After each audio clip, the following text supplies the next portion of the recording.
The night shift had drained every last ounce of strength from her body, and as she stepped out of the hospital's sliding doors into the cold, quiet air, Grace Miller felt like she was carrying the weight of the world on her shoulders.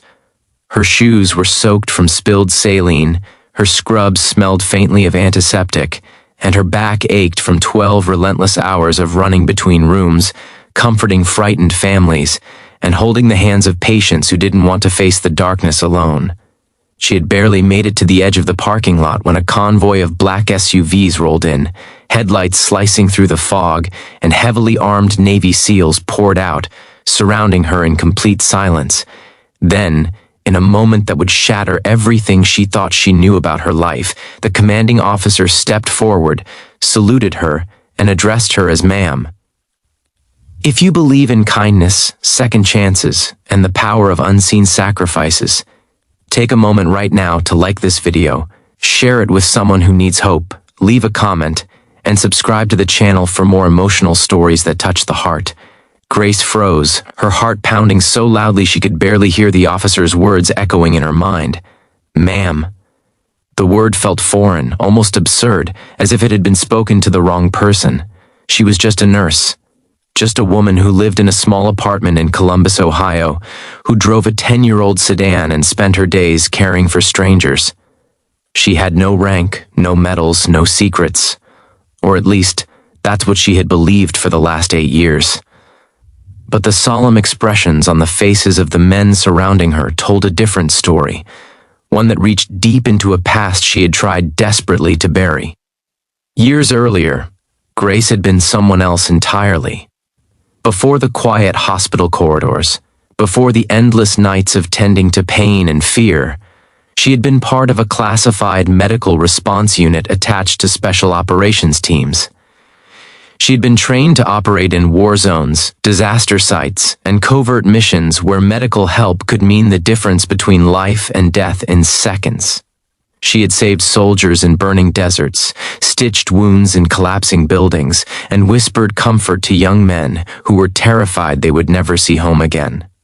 But one mission had changed everything, a mission that ended in tragedy, loss, and a weight of guilt she had never been able to set down. The operation had taken place in a remote region overseas, where intelligence had pointed to a hidden compound housing dangerous targets. Grace's team had been inserted under cover of darkness, and everything had gone wrong within minutes.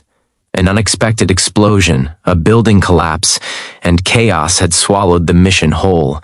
She had spent hours trapped beneath debris, holding pressure on a fellow medic's wound, listening to his breathing grow weaker until it stopped.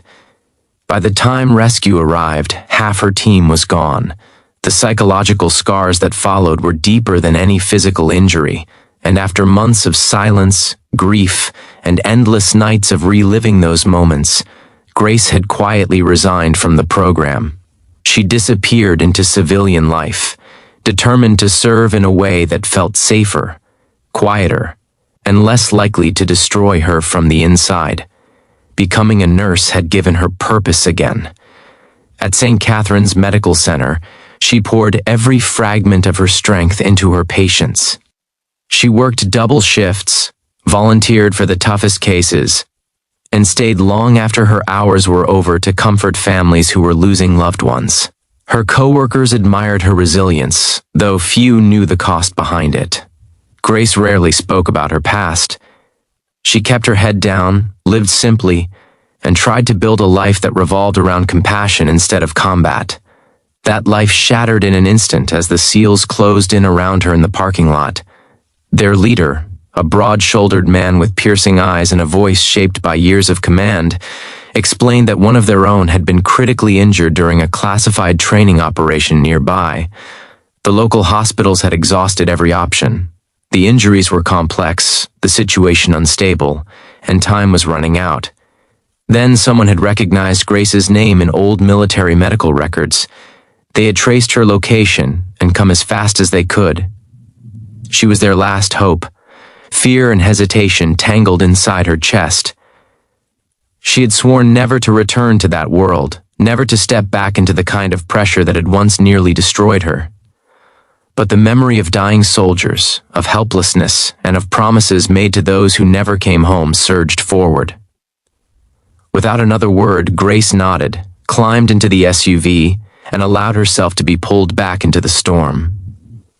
The drive was silent except for the low hum of the engine and the crackle of encrypted radios. As the city lights faded behind them, her mind raced, recalling procedures she hadn't practiced in years, bracing herself for the chaos that awaited. When they arrived at a secured facility on the outskirts of the city, the urgency was overwhelming. She was rushed through sterile corridors into an operating room where a young SEAL lay unconscious, his body riddled with injuries that would have overwhelmed even the most seasoned trauma teams. Grace didn't hesitate. Muscle memory took over. Her hands moved with precision, her mind slicing through possibilities, adapting techniques she had learned in far more dangerous environments. Hours blurred together as she fought to stabilize the soldier, working against blood loss, internal damage, and a cascade of complications that threatened to steal him away.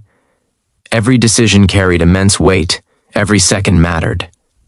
And through it all, she felt the familiar pull of her old self, the version of her that thrived in crisis, that refused to surrender to despair. When the surgery finally ended, exhaustion washed over her in waves. She stepped back, her gloves stained, her body trembling from adrenaline and fatigue. The monitors beeped steadily, a fragile rhythm that signaled hope. The soldier was alive, critical but alive. Around her, hardened men who had faced unimaginable dangers stood in quiet reverence, their gratitude heavy in the air. News of what Grace had done spread quickly through military circles. High-ranking officials reached out, offering commendations, positions, and honors she had never sought. But more than recognition, it was the letters that arrived weeks later that truly shook her.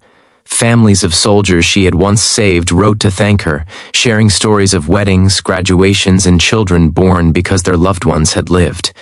One letter, written in careful handwriting, came from the parents of the medic she had lost years ago.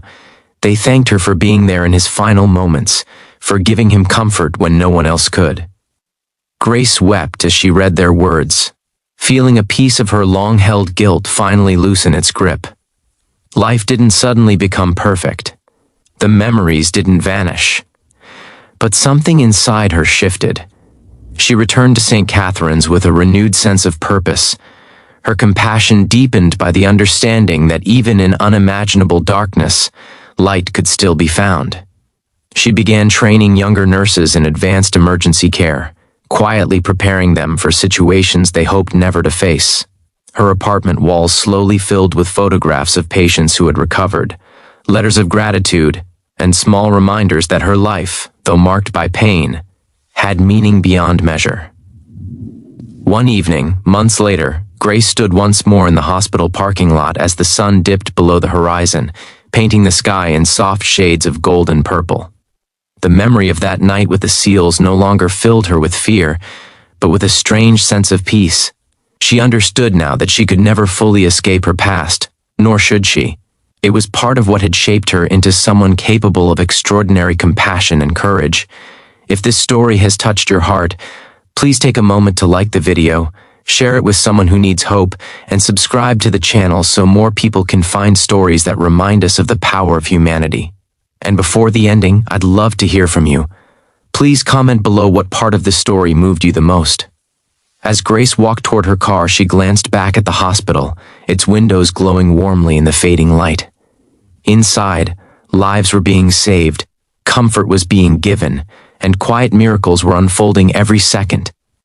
She knew that no matter where her path led next, she would always be ready to step forward when called, guided by the simple truth that had carried her through every trial. Even the smallest acts of kindness can echo across lifetimes, and even the most broken hearts can learn to beat with hope again.